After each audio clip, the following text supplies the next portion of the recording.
Good morning and welcome to Good Morning Conshy, your source for local news, events, and happenings. I am Teresa Brown Paris and I welcome you along to enjoy the ride. We'll be right back.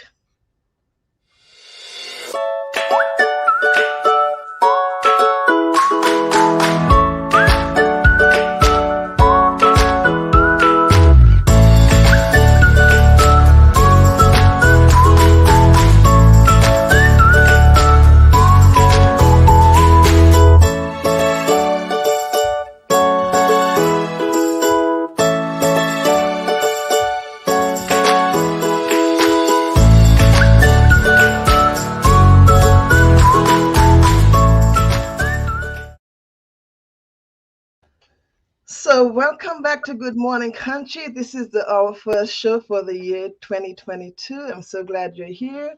Please like and share the live feed with your friends and network. Hard words are very rarely useful. Real firmness is good for everything. Strut is good for nothing. So says Alexander Hamilton. Yesterday was Alexander Hamilton's birthday. Today we'll continue the celebration by talking a bit more about his home place, which is where he was born on the island of Nevis, my birthplace also. So for our first guest today is we're going to have Miss Janelle Nisbet. Janelle is the director at the Nevis Historical and Conservation Society. The society operates the Museum of Nevis History, Hamilton House, and the Nelson Museum. Hi, Janelle. Welcome to Good Morning Country. So glad you're here. Envious about the weather on Nevis now because we're freezing cold here in Conshohocken. Hi, Teresa. It's so nice to join you. It is excellent weather, and be sure to come home at any time that you like. Okay. All right. So tell us a little bit about you and your work there at the Hamilton House. Okay. Well, my name is Janelle Nisbet, as you would have mentioned, and I actually joined the Nevis Historical and Conservation Society just last year in September. So I'm a new addition as the director of the Historical and Conservation Society. We operate three museums. Currently, one of them is under reconstruction, but we operate the Museum of Nevis History, the Alexander House, as well as the Nelson's Museum. Now, the funny thing is, the Hamilton House is not actually the building where it's believed that Hamilton was born. The Museum of Nevis History is actually that building. But in the Hamilton House, we have a nice Hamilton display where you can come in and learn all about his life from his birth time in Nevis to his work in the US. Awesome. Well, I must say, I was born in Lust Street area, so I played in that area. And Right. growing up in Nevis as a child, we don't really know the significance or the history behind that house or behind that place. And to still to this day, I can really appreciate it now of his impact and where he got that start from on Nevis. So some of the places, the historical things that are there in the house now, and still today, to this day, do we have his birth certificate? No, we do not have his birth certificate there. What are some of the And things? currently, we are just housing an exhibition about his life. So we have different pictures and portraits that would have been donated by societies such as the AHA Society. We also have panels where you can just see the transition of his life from the beginning all the way to the final duel. Awesome. Okay. So what celebrations did, because of COVID, I know a lot of things, in-person events have been postponed or canceled. What were you able to do yesterday in recognition of his birthday? Honestly, our celebrations this year were limited to being virtual in a sense that we had to just stick to posting about his birthday, acknowledging it through all our social medias, etc. Our plan was to have our annual tea party, which we have every year in celebration of his birthday, as well as to raise funds for the Alexander Hamilton Scholarship, which we provide to approximately 10 students annually. However, due to the rise in COVID cases as we're experiencing our fourth wave, we decided to not host that event this year at this time. So hopefully we'll be able to postpone it to later this year to coincide with the unveiling of a Hamilton statue that we're doing in July. And we'll be able to still celebrate his birthday and his life. The unveiling of the statues are going to be in Nevis, correct? Yes, that's going to be in the Hamilton courtyard, right at the museum outside of his birthplace. We're going to unveil a statue on July 22nd. Okay. Now, thank you. You mentioned scholarship, the Alexander Hamilton Scholarship. How can we in the diaspora support that initiative? Is Well, there yes, that's an excellent initiative that benefits students on Nevis themselves. So you always want to contribute to the local economy and education.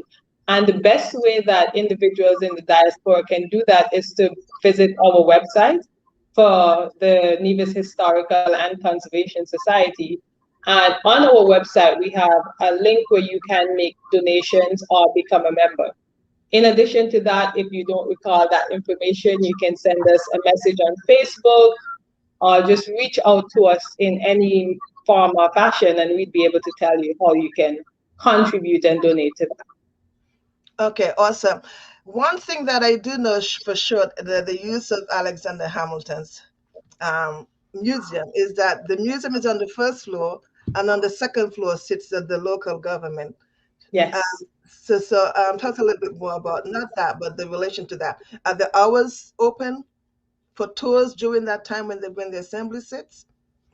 Yes, the museum remains open when the assembly takes place upstairs. The assembly doesn't happen regularly, say every day or every week. Right. It depends on what they have to discuss there. But when they are in session, the museum is still open downstairs because their activities are confined to their space. It's a long and complex process that they go through to make laws, and so most of the time they remain inside. Okay. Awesome. So I know this COVID for the last 2 years most. How did you guys fare as far as the museum is concerned? Honestly, COVID really did impact the museum significantly, but the time was used to revamp, update some of the collections and our display, as well as just plan for when we were able to welcome back visitors. A lot of our visitors come primarily from cruise ships as well as just visitors who come into the island for a few weeks. And with those numbers trickling to almost a standstill, you can imagine that the museum did not have much visitors.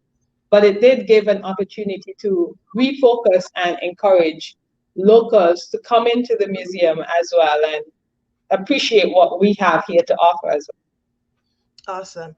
Awesome, Janelle. And I think we have a video, short video that we can share of the Nevis and some points of interest that Alexander Hamilton would have, come to know or walk those areas. Yes. And share that with us now.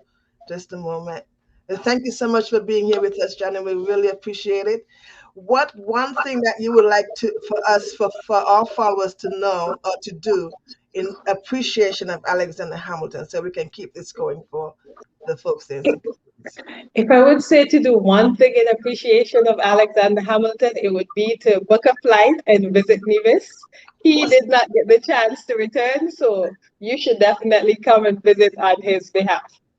Awesome, awesome. So here's a quick video of Nevis. For those of you who haven't been there, you would want to get there, especially on a day like today. Yes. Thank you so much, Janelle, for being here with us. And if we can cue that video for us of Alexander of Nevis, that would be great. All right.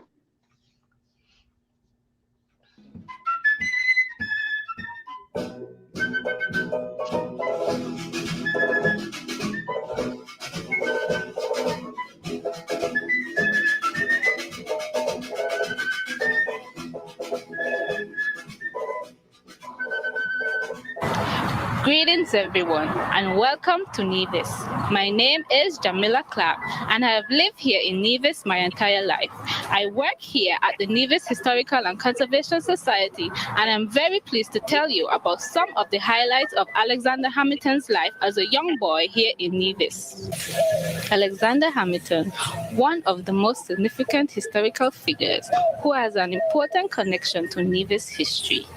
Claimed as a native son by both Nevis and United States, Alexander Hamilton is considered by many historians to be America's most controversial founding father, and perhaps the one with the most long-lasting legacies on the political and economic structures and systems of the United States government. Hamilton is believed to be born in this house right behind us in January 11th in 1757. Alexander's story really begins with the story of his mother. She was a French Huguenot woman named Rachel Fawcett, whose father was a physician in Nevis.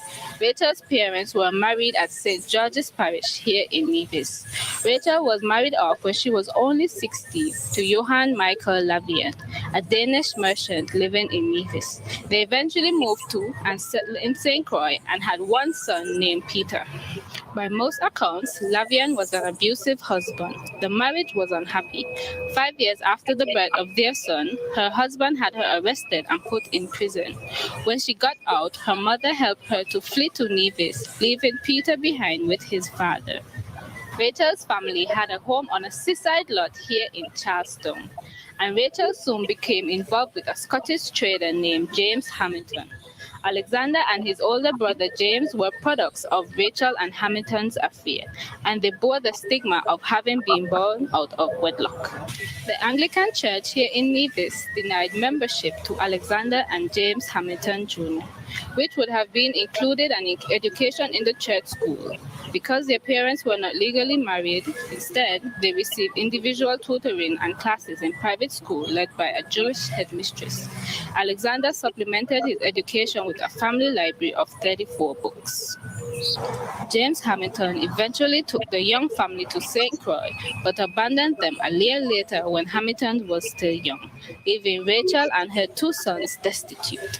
She opened a small shop but died of yellow fever when Alexander was just 11. Many of Alexander Hamilton's core values and beliefs were clearly framed during his formative years right here in Nevis, including his opposition to slavery. From this garden where I'm standing, he likely watched the horrors of slavery unfold right in front of him, as slaves were offloaded in fields just a few yards away from here. One of our veteran taxi drivers here in Nevis insists that Rachel Fawcett buried Hamilton's umbilical cord right here in this garden, among many Nevisian new mothers. The practice of burying a baby's umbilical cord, a ritual of health and well-being, is still practiced. On your next visit to Nevis, don't miss a visit to the Museum of Nevis History and the exhibition in our new Hamilton House. In 2021, we'll be unveiling a new statue to honor Hamilton, Nevis's son of the soil.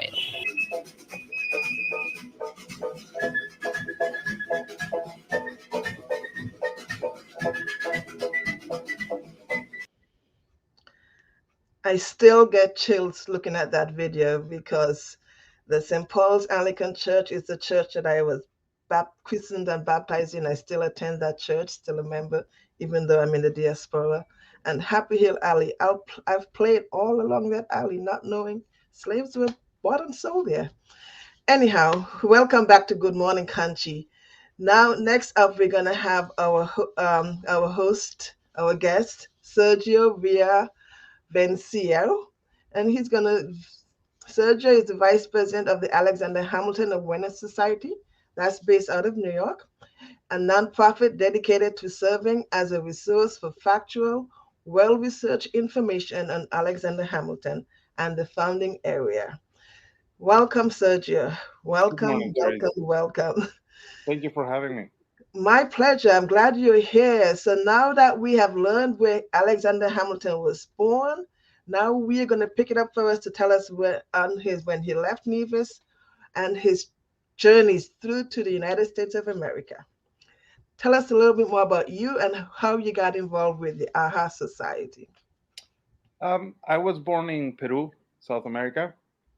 And since a young age, my parents would take me traveling all around the world. I've been to over 70 countries by now. And the more I traveled, eventually, naturally and organically, I couldn't help but to start getting really interested in local cultures and history. They're often completely tied to each other. And eventually, you start seeing patterns, similarities, differences, and so on. And one of the things that was really interesting for me was the whole process of how the 13 original colonies in the United States became eventually a superpower, as opposed to South America, which started in the same way. And we had not only one George Washington figure, we had two, but eventually it collapsed in different countries and with different levels of wealth and influence, etc. I was always trying to understand what was the difference, what made such a difference in why the 13 original colonies in the US became a superpower and South America didn't. And the result of that research was Alexander Hamilton. Awesome. Well, he left Nevis and went to St. Croix. So Yes, can you pick he left Nevis and he actually lived in three islands in the Caribbean. He lived in Nevis, he lived in Saint Eustatius, which was a Dutch island, and then he went to St. Croix, which was a Danish island. So it was fascinating to see how a young child, who, the children are like sponges, they capture everything. He was able to be exposed to four different mentalities, and that is just my opinion because he was born in the Nevis, which at the time was a British control island. So it had a British mentality, then a Dutch mentality in St. Eustatius, then a Danish mentality in St. Croix. And as a whole, the Caribbean had a mentality of its own too. So it was a very unique set of circumstances that created a lot of of everything that he was able to bring to the United States when he finally moved here. So, would you agree then that because of his upbringing and his background, his multifaceted background was the foundation of who he was as a human being and as an immigrant into the United States? Absolutely.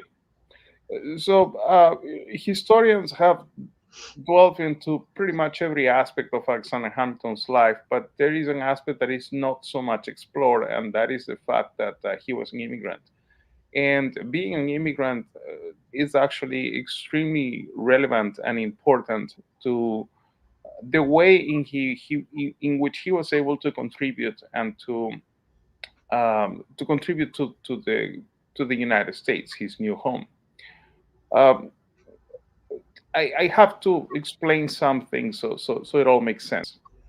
Hmm. When we think of the Caribbean nowadays, and we're talking about the United States, the first thing that comes to mind is beautiful beaches, tropical weather, cruises, fantastic music and food, and overall incredible people. But at the time, the Caribbean was one of the major trading uh, places in the world. It was when everything was happening. The Caribbean was, if we can compare it like what New York City is now, it's a major trading place, a melting pot of a lot of things. And the thing is that a lot of people don't realize how much of a difference in mentalities and in practice and how everything happened at the time was. The mentality in the United States, the prevalent mentality was agrarian. The ideal of a man was an agriculture man. It was a person who was able to support his own family and take care of the land Hmm. and so on. And so, in the coast and where you had some large rivers, there was also a lot of trading that was coming from other places overseas. But there was really not much sense of manufacturing. In many cases, they will get prime materials, send them back to Europe through the Caribbean, and then get them back already transformed into a final product at a much higher price. Uh, so there was a sense of agriculture and trading, but not really manufacture. And that was one of the biggest difference of what Hamilton was exposed to as a child, because later on, when he came to the United States and he became the Secretary of the Treasury, he was able to understand that trading and manufacturing were so powerful that they could actually transform any foes into trading partners. And so he founded the city of Patterson, which was the first industrial city that was actually planned in this side of the hemisphere. As a matter of fact, Alexander Hamilton, when he was a young teenager, he started working as a Caribbean clerk at trading company in St. Croix. And eventually his boss fell ill for a number of months. And he was, for a period of time, in charge of the whole company. I would like for you to picture for a second a very young teenager having to build a character to deal with sailors, captains, and so on, people who are way older than him, sailors who are probably weeks at a time in the ocean, and they would like to get off the ship and go to a bar, relax, things like that. And he, imagine the kind of character that you need to build to be able to say, no, stop 1 second, we need to look at the paperwork here, we need to check that everything is proper. And as a Caribbean clerk, aside from building his character, he was also exposed to a number of he was exposed to economics, finances, the the importance of a standard, the importance of a strong currency, and more than anything, the concept of credit, how you can use credit as a leverage, and how you can use credit to build wealth. Those are things that I don't think he would have been able to use to shape his contributions later on if he had not had that experience. So the premise that I come from is like, would Alexander Hamilton being able to contribute in the way that he did to the building of the United States had he been born in the colonies as opposed to being born in the Caribbean? And I don't think so. That is true, and because of that, because he wasn't part of the colony, he didn't have a bias per se to say that, well, this belongs to here and this belongs to there because I'm contributing this much. Because he was independent of that and an immigrant, he was able to come as an independent focus as part of building up the economy here and the financial institution here in the United States. Yeah, and in terms of national identity, you're making an excellent point. Alexander Hamilton pushed for the Constitutional Convention. At the time, the United States had a type of government that worked during the war, but after the war was not exactly at the best that it could be. The government, Congress, did not have the power to tax or to build wealth. So they had to depend on whatever money the states would give voluntarily.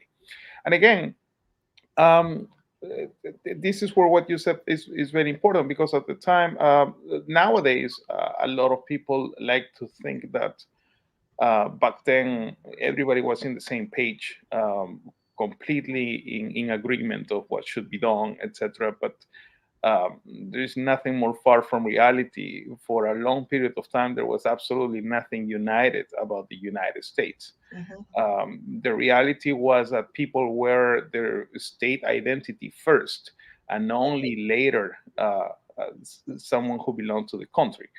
Uh, and when the Constitutional Convention happened, which was to replace the Articles of Confederation, the existing government, with a different government with a brand new constitution, um, it's only natural that if you come from a very powerful state, you would like to see your state in a more advantageous position in spite of having a united front. You can see things that are more modern example was when the European Union formed with Britain. Everybody adopted the euro, but Britain was had a lot of leverage, and they Right. were like, okay, we're going to join the European Union, but we're going to keep the pound. So we're not going to be adopting the euro. So you can have these power plays depending on how powerful you can be. And Hamilton was, like you pointed out, um, an immigrant, and therefore he did not have those state loyalties or bias that would like a particular state to be in a more advantageous position than another one, and therefore all he could focus about was truly a sense of unity. Now, many people call Alexander Hamilton a nationalist, which nowadays has a different kind of connotation, the Right. word. But the way I like to see it is that he was a nationalist as opposed to a localist. I don't think that is even the right word, but in the sense that he was not focused on a particular state, but of a national identity, of, Oneness, of a sense of everybody oneness. oneness. Yeah, Correct. absolutely having a strong in the unity of diversity. Right. And so, with that said, all there have been many theories and writings about the man Hamilton. There's any one recommendation that you can refer of our audience to continue the studies and readings of him About the books. about Hamilton? Oh, absolutely. If you go to theahasociety.org, you can find that we have a list of books that we recommend. And some are introductory books that are a lot shorter, some are a lot longer, some are a lot more technical once you're very well versed. And we also have a list of books that we recommend based on what area of his life you would like to see. Because he was a lawyer, he was also a finance guy, but he had a lot to do with public administration, and he even founded the U.S. Coast Guard. So he had a little bit of a finger everywhere.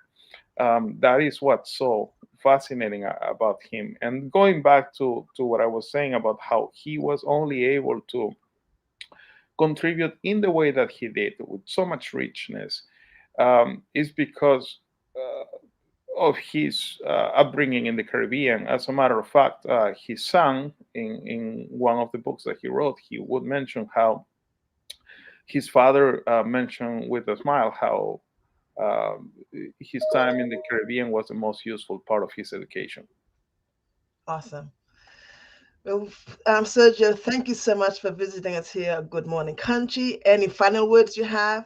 I know the AHA Society is a nonprofit organization, so if our audience wants to make a contribution, where do they go? You can go to theahasociety.org, and if you can become a member, that would be fantastic. We have a lot of virtual and in-person programs um, that are often recorded and published as well. So we do have a lot of material for you to look in. You can find us on Facebook and Twitter and YouTube and so on. The final words that I have is a lesson of Hamilton's life. And it's a lesson for all of us who are immigrants. In many cases, when we move to a different place, we want to fit, we want to blend, we want to adapt. And unfortunately, that requires often to get rid of a lot of the things that are part of our identity. And Alexander Hamilton did the complete opposite. He actually brought all the knowledge and skills that were intrinsically tied to the place where he came from, and he used them to the best of his abilities for the betterment of his surroundings and the people who were around him. And that is an excellent lesson for what we should do as immigrants, to be proud of all that knowledge and things that we have, and to use them in the best way that we can. Sure. And we have a question here from you from one of our audience. Um, is Lee Manuel Miranda depiction of Hamilton accurate? That is an excellent question. And the first thing that we need to keep in mind is that that is art. And art is an interpretation of things based on how rich Hamilton's life was, how many things happened in his life, and the fact that Lin-Manuel Miranda was able to put so much into such a short amount of time in such a perfect way, it is absolutely impressive. Of course, there are a lot of things here and there that were tweaked, exaggerated, or even created as fillers for for artistic purposes and in order to have the proper narrative of a show that lasts for that long. Uh, but he indeed was able to put so many things that were completely accurate in the show. A lot of the things again are art, and so I'm going to remember one of the quotes of a writer called Diane Durante. She's also an art critic, and she said something really interesting when people were pointing at some of the few things that are not exactly accurate in the musical. Uh-huh. She said, if you're going to criticize the musical uh, for the historical inaccuracies, you better do it either rapping or in rhyme, or better don't do it at all. Awesome. I like the tune Alexander Hamilton. My daughter said I can't sing, but that sticks with me. All right. Well, thank you so much for being here with us, Sergio. I Pleasure. really appreciate having you here discussing Thank you more so about much. Hamilton, Alexander Hamilton. So Thank you. thank you. Thank you so much. And next up, we're going to have a quick pause for a sponsorship announcement, and then we'll come back with Your Way Home. Are you dealing with estate or loan documents? Or perhaps an international business? Welcome to Paris Mobile Notary, your solution for notary services 24/7, 365. At PMN, we put customer service first, coming to you for all your notary needs, including apostille and authentication, document delivery, I-9 verifications, estate documents, prenup and postnup agreements, affidavit, mortgage documents, identity verifications, and so much more. We proudly serve Montgomery, Bucks, Delaware, Chester, and Philadelphia counties, and can't wait to work with you. So contact us today for your next signing at parismobilenotary.com or call us at 610-825-3300. Paris Mobile Notary, at your service anytime, anywhere. Yes, yes, yes. That was an amazing conversation with Sergio. Next up, we're going to be talking with an event coming up called Your Way Point in Time, where we'll be talking with Kyle Tribble. Kyle is the Community Relations Manager from Your Way Home, a public-private partnership whose mission is to ensure that everyone who lives, works, learns, and invests in Montgomery County, PA, has an equal opportunity to live in an affordable home. Kyle Tribble, thank you so much for joining us here at Good Morning Conshy. Hey, good morning, Teresa. Thank you for having me. Awesome. So you're new at the Your Way Home. Yeah, I'm somewhat new as community relations manager. I'm pushing 2 years, but it feels like yesterday since I've begun. Yeah, the new kid on the block. Well, Yeah, welcome. thank you. I appreciate it. All right. So Your Way Home, especially last night, I felt very strongly. Almost, it's been cold lately, and Your Way Home exists for what reason? So, as you mentioned before, Your Way Home is a public-private partnership, and our mission is to ensure that everyone who lives, works, and invests in Montgomery County has a fair opportunity to live in an affordable home in a thriving community. So, pretty much, we serve as the housing and homeless response system for Montgomery County. So, we operate that through our 211 call center and also our street outreach team. So, when folks are unsheltered, or if they have even having trouble with paying their rent or utilities, we have different programs and resources available to support those residents in Montgomery County. Awesome. No, that there is this like I want to say maybe a false myth that people are homeless because they're lazy or don't want to, they're bums or so. But I happen to know of a family who has mental issues. One of the son, and that's the main reason why he's homeless. He's just his issues really affect him. So Yeah, the issues, things vary. I think that's one of the stereotypes that we want to dispel is that folks are just unmotivated, and that's the reason why they're homeless. I think it's important to also mention that housing affordability and rents are climbing in Montgomery County. Places are becoming more expensive each and every year, so it's hard to keep up with the housing markets, and some folks are having trouble keeping up with that.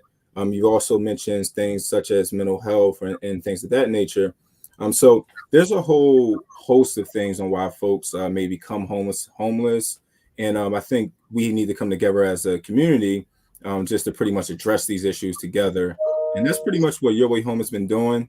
We've been focusing on diving into and contributing to a cross-sector initiative called Homes for All, which looks to address housing affordability within the county and take different measures.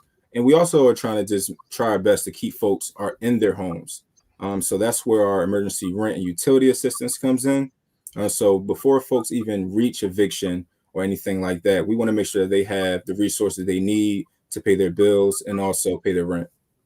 awesome, great. So one of your initiatives that you have coming up to combat or to help you to combat that problem is a count of all the homeless people, where they are in the streets and where they might be in shelters.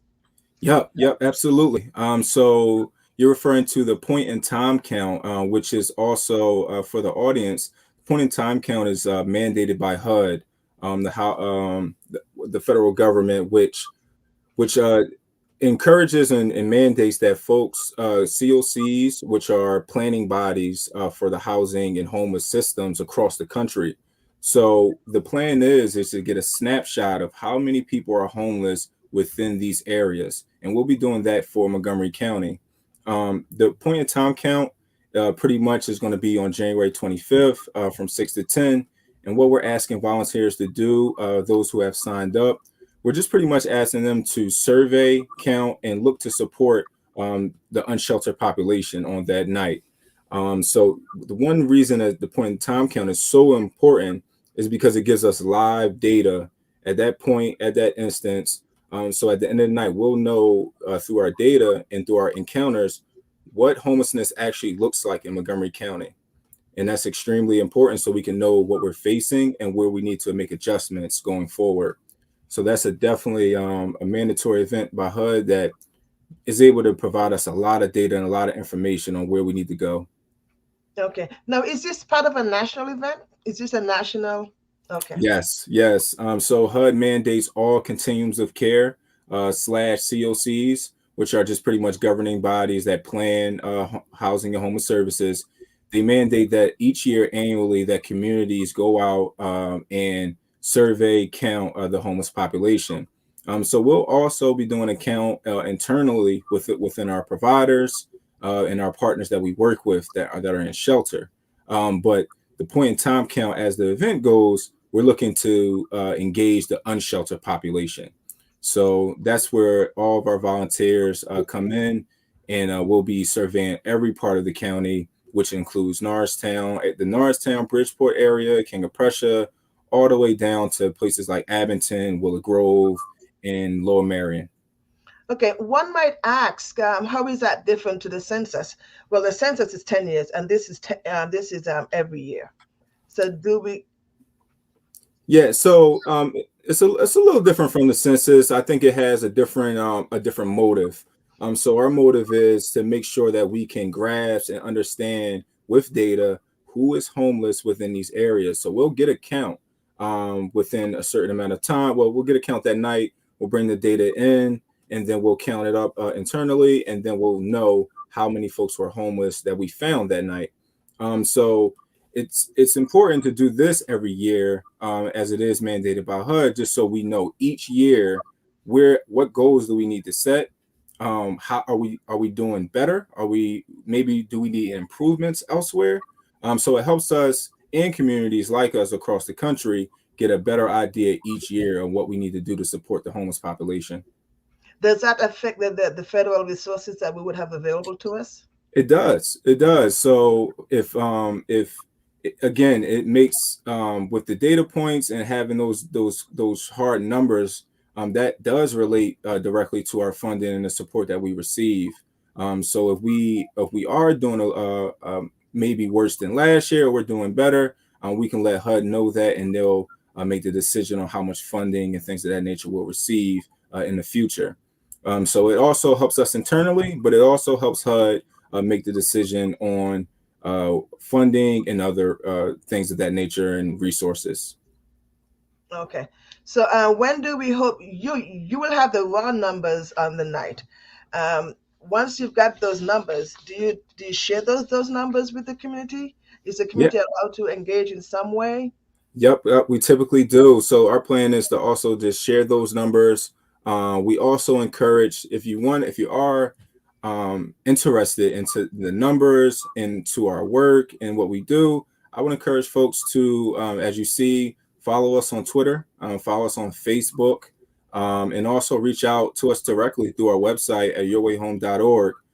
So via those three outlets, we're always looking to blast out information just to inform our community, but also invite our community inside so that we can hear their feedback and have different information, and just basically receive insights and their perspective on where we need to go. So I also encourage folks, when you go to yourwayhome.org, you can go to the Continuum of Care page on that website. So when you scroll down to the bottom, you have an option to join as a COC member. So if you want to interested in hearing more about the pig count, more about the numbers, and also providing your insight, feel free to sign up, and we look forward to hearing from you. Okay, Kyle, let's take it back a little bit more. On a given night, how many beds are you aware of, or how many beds might be available for somebody who's in homeless or needs shelter for a particular night? I am not sure. I don't have the hard number off the top of my head. I apologize for that. However, what I can say is that the demand exceeds the supply that we have. So that's one thing that Your Way Home is working with in the Homes for All initiative, to try to address these things in regards to housing affordability, but also shelter space as well. So we currently we have not as many beds as we would like to provide to some of the folks, and then you throw in the monkey wrench of having COVID-19, where we have to space out things a lot more. So we are faced with a few difficulties, but we're looking forward to just pushing through and providing more resources in the future. How do we provide for the surplus of people against beds? Well, I would also advocate that people go to the website and look at the Homes for All report. Okay. So the Homes for All report basically outlines what we can do as a community. It breaks down from whether our county government, Your Way Home, and also municipalities and townships. So we're looking to just try our best to promote housing affordability and also promote our mission, just to make sure that everyone has a fair opportunity to live in a thriving community and have an affordable home. So those are some of the things that we need. We also just more or less need advocacy, just as much as on the ground support. We need people to tap in to just try to learn more and just engage with us more, so we can learn more about what their needs are and how we can promote it and through advocacy together. Okay, great. Do you have a way? Do you have like a private partnership where maybe people that have facilities that are not being used, you can have them for your surplus clients? Is there kind of any partnership like that? Well, we're trying our best to expand the partnerships by the day. So we do have a lot of nonprofits that support us and are our providers.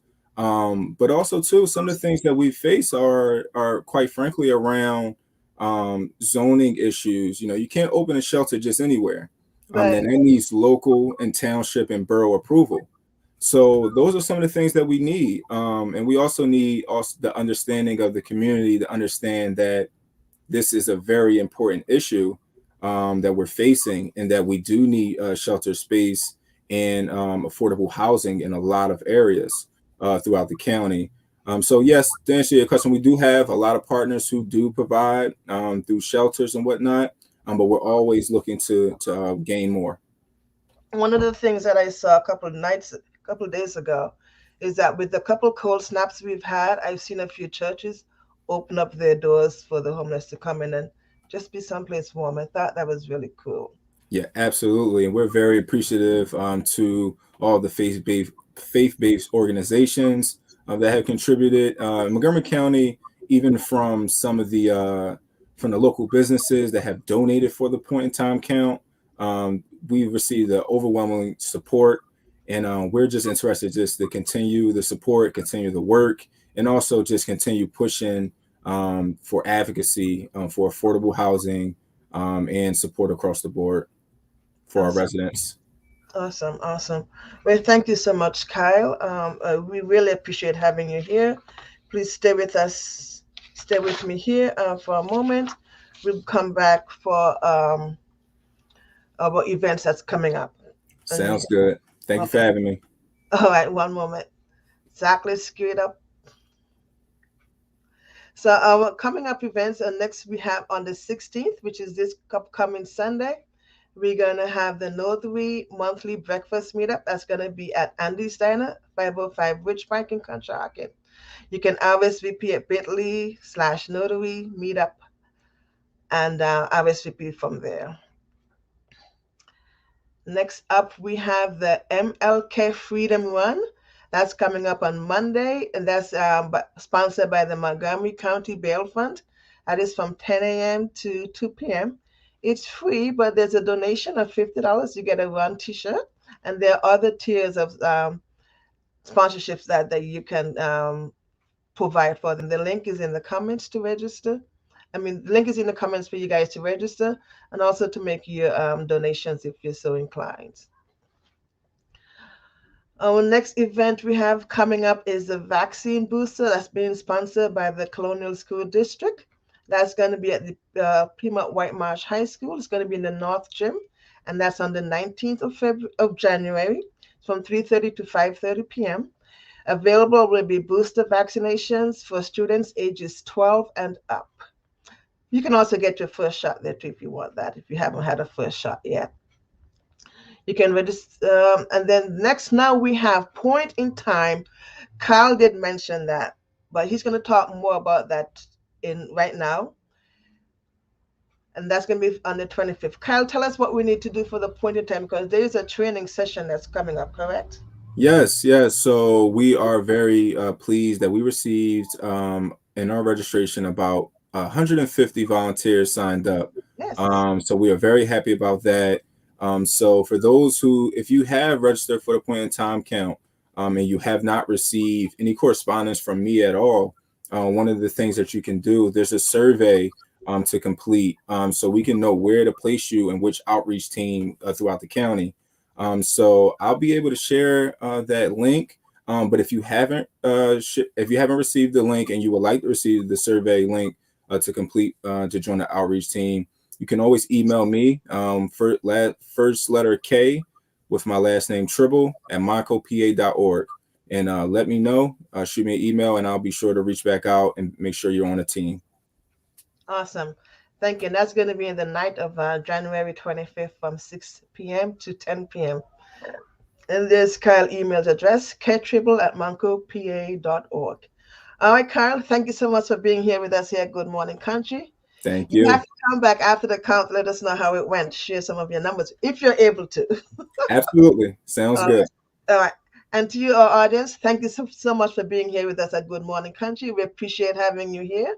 Please continue to like and share our video. And if you're not following our page, please do. Thank you so much. We will be back on the 26th of January. Really? Okay. All right, then. Thank you so much, guys. Love you guys. Thank you for joining us here. Good Morning Country. Thanks to Janelle, Sergio, and Kyle. Happy birthday, Hamilton.